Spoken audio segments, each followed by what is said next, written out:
What's up, guys? I just wanted to get this up there. We're putting this guy on queens or jacks, maybe tens. Looks a lot like queens though. There it is. Booyah! Um, I wish I would have had the rest of the hand on film because he played his hand really face up, and here I can do this. Um, so this is how we are able to narrow down a person's range like that. A, he's a good player, and we know this because of our stats.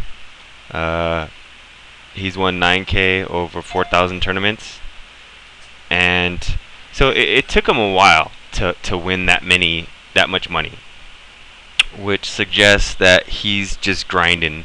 And what grinders do, they just kind of play an ABC style, tight, not trying to get reads on people, just waiting for good cards and punishing all the bad players.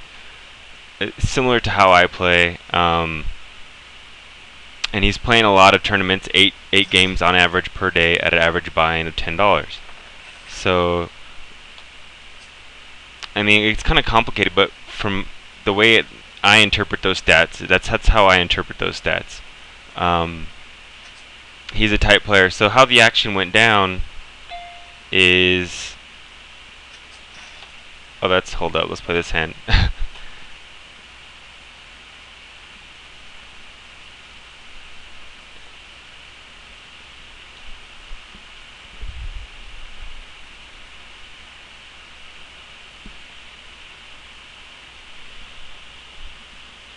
I think we're gonna go ahead and bet.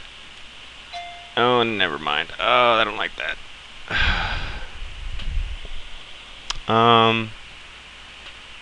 We're just gonna let it go. There's too good a chance that he's betting like a 7 like this, and then someone slow played a jack, or you don't really want to draw on paired boards because someone could you can make your draw and lose to a full house, and it's just this early in the tournament. There's better spots.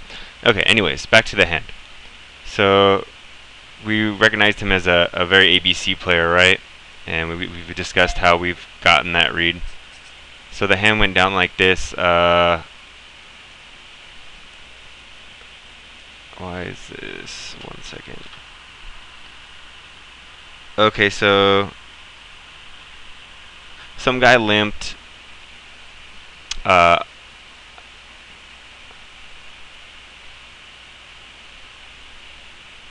It's the 60 level, so shoot, it's kind of hard to see on this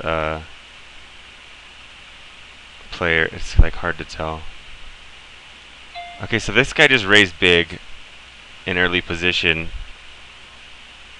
or middle position.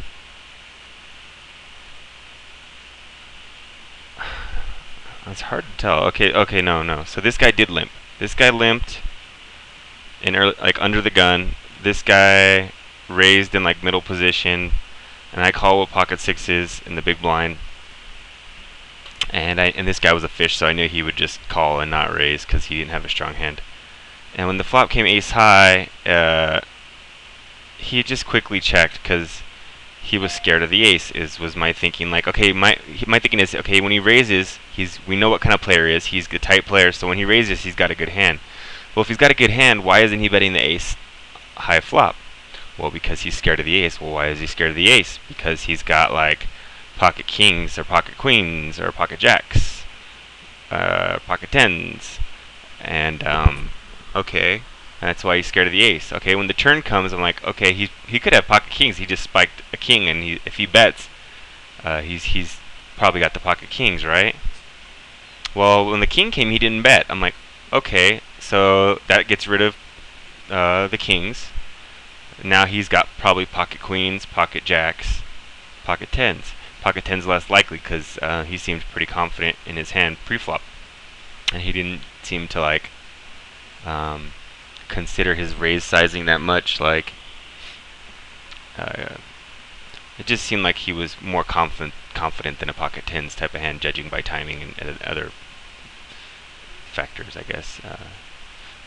So he didn't bet the turn, so now that gets rid of the kings. And now the river comes, and he checks again. So it just pretty much looks like queens or jacks. And I think it was more weighted towards queens because, again, when people have tens or jacks, they tend to vary their bet sizing and bet a little bigger because they're scared of bad flops.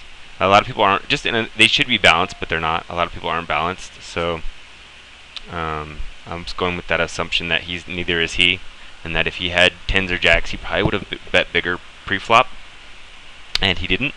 So that pretty much narrowed it down to aces, kings, or queens, and we already eliminated the aces and kings as possibilities. So that pretty much narrowed it down to one single hand, pocket queens, right? So that's how we were able to put him on that exact hand. And I hope me walking through this thought process all made sense, and hopefully you guys can use that deductive reasoning in your own games. Alright, thanks guys. Bye.